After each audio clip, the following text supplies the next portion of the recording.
លោកស្រី Michelle Obama ភរិយាលោកប្រធានាធិបតីសហរដ្ឋអាមេរិកបានលើកទឹកចិត្តឲ្យសិស្សស្រីក្នុងប្រទេសកម្ពុជាខិតខំជំនះឧបសគ្គក្នុងជីវិតដើម្បីបន្តការសិក្សាឲ្យបានខ្ពង់ខ្ពស់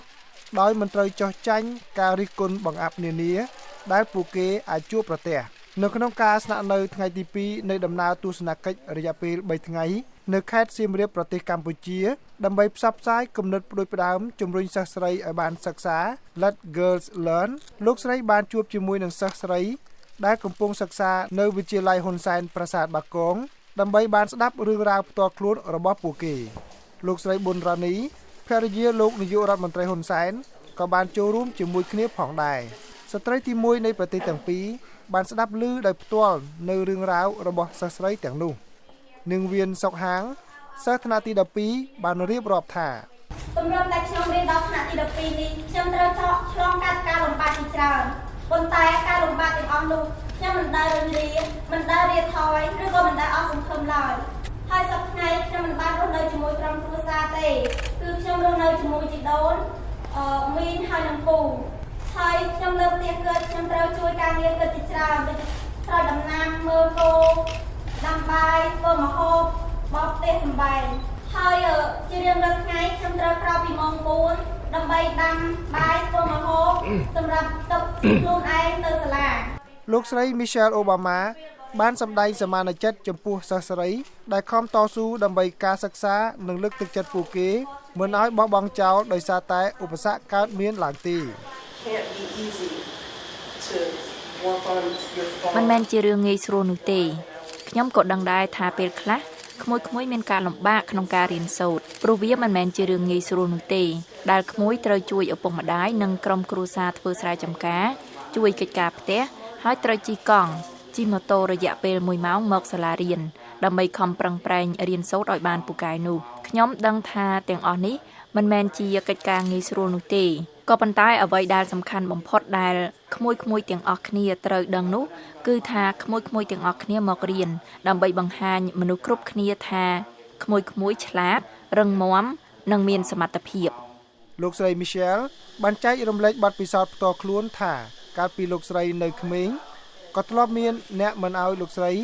បានសិក្សាជ្រៅជ្រះដែរដោយគេលើកឡើងថាលោកស្រីមិនមានបញ្ញាគ្រប់គ្រាន់នឹងទៅសិក្សានៅថ្នាក់មហាវិទ្យាល័យ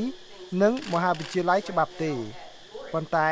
លោកស្រីមិនស្ដាប់សម្ដីនោះឡើយហើយក៏ស្នើសុំឲ្យសិស្សស្រីកម្ពុជាត្រូវធ្វើដូច្នោះដែរមានមនុស្សមួយចំនួនមិនស្បាយចិត្តប៉ុន្មានទេនៅពេលដែលឃើញក្មួយៗទាំងអស់គ្នាមានភាពវៃឆ្លាតរឹងមាំនិងមានសមត្ថភាពនោះបញ្ហានេះបានកើតឡើងលើរូបខ្ញុំកាលពីខ្ញុំនៅក្មេងដូចក្មួយៗដែរមានមនុស្សមួយចំនួនបានប្រាប់ខ្ញុំថាខ្ញុំមិនឆ្លាតទេហើយខ្ញុំមិនអាចបន្តការសិក្សានៅសាកលវិទ្យាល័យនិងរៀនផ្នែកច្បាប់បានឡើយប៉ុន្តែខ្ញុំមិនខ្វល់ពីអ្វីដែលអ្នកទាំងអស់នោះបាននិយាយនោះទេហើយខ្ញុំចង់ឲ្យក្មួយៗទាំងអស់គ្នាកុំខ្វល់ពីអ្វីដែលអ្នកទាំងអស់នោះនិយាយតិទៀនលោកស្រី Michelle បានផ្ដាំផ្ដាំថានៅពេលបានជោគជ័យពួកគេត្រូវជួយដល់ក្មេងស្រីដទៃទៀតផងដែរលោកស្រីប៊ុនរ៉ានីក៏បានបង្ហាញពីការយល់ស្របដល់សារៈសំខាន់នៃគំនិតព្រួយផ្ដើម Let Girls Learn លោកស្រីបញ្ជាក់ផ្ដាំផ្ញើឲ្យសិស្សទាំងអស់ដែលទទួលបានប្រយោជន៍ពីគម្រោងនេះត្រូវខំសិក្សាឲ្យបានល្អគម្រោងនេះគឺមានគ្រប់គ្រងយ៉ាងពេញសង្ឃឹមចំពោះពេញក៏ដូចជាមួយដែរប៉ុន្តែឲ្យមួយពេញគ្រប់គ្រងពេញសង្ឃឹមសំខាន់មួយត្រូវយកចំណេះវិជ្ជានេះឲ្យបានល្អរៀនឲ្យបានល្អកូនសិស្សល្អមិត្តល្អមិនក្នុងផ្នែកជាគម្រោងទេ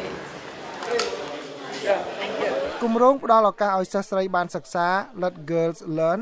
គឺជាគំនិតផ្ដួចផ្ដើមរបស់រដ្ឋាភិបាលសហរដ្ឋអាមេរិកដើម្បីជួយឲ្យសិស្សស្រីបានសិក្សាបានច្រើនទីភ្នាក់ងារអភិវឌ្ឍអន្តរជាតិរបស់សហរដ្ឋអាមេរិកនឹងធ្វើការសហការជាមួយនឹងសេតវិមានក្រុមសមាជិក Peace Corps និងក្រសួងការបរទេសលោកស្រី Michelle Obama ក៏បានជួបជាមួយនឹងក្រុមសមាជិករបស់សហរដ្ឋអាមេរិកដែលកំពុងបំពេញការងារនៅក្នុងប្រទេសកម្ពុជាផងដែរក្នុងសន្ទរកថាទៅកាន់ក្រុមអ្នកសមាជិកលោកស្រីបានបញ្ជាក់ថា When girls get educated when they learn to read and write and think នៅពេលដែលក្មេងស្រីទទួលបានការអប់រំ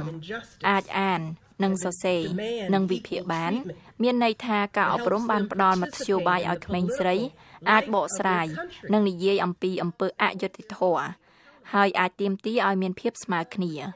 ការអប់រំជួយឲ្យក្មេងស្រីនិងស្ត្រីចូលរួមក្នុងវិស័យនយោបាយរបស់ប្រទេសជាតិនិងធ្វើយ៉ាងណាឲ្យមេដឹកនាំប្រទេសមានការទទួលខុសត្រូវចំពោះទង្វើរបស់ខ្លួននិងអំពាវនាវឲ្យមានការផ្លាស់ប្ដូរនៅពេលដែលតម្រូវការនិងសេចក្តីប្រាថ្នារបស់ពួកគេមិនអាចសម្រេចបាននោះនៅទូទាំងពិភពលោកមានកុមារីនិងស្ត្រី62លាននាក់មិនបានចូលរៀនមានសិស្សស្រីជាច្រើនទៀតកំពុងតស៊ូដើម្បីបាននៅសិក្សា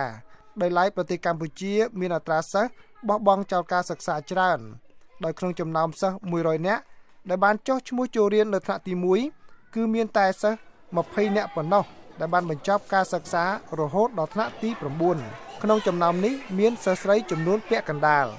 ខ្ញុំម៉ែនគឹមសេងរាយការណ៍ពីរដ្ឋធានី Washington ហើយលោកនៅវណ្ណរិនរាយការណ៍ពីខេត្តសៀមរាប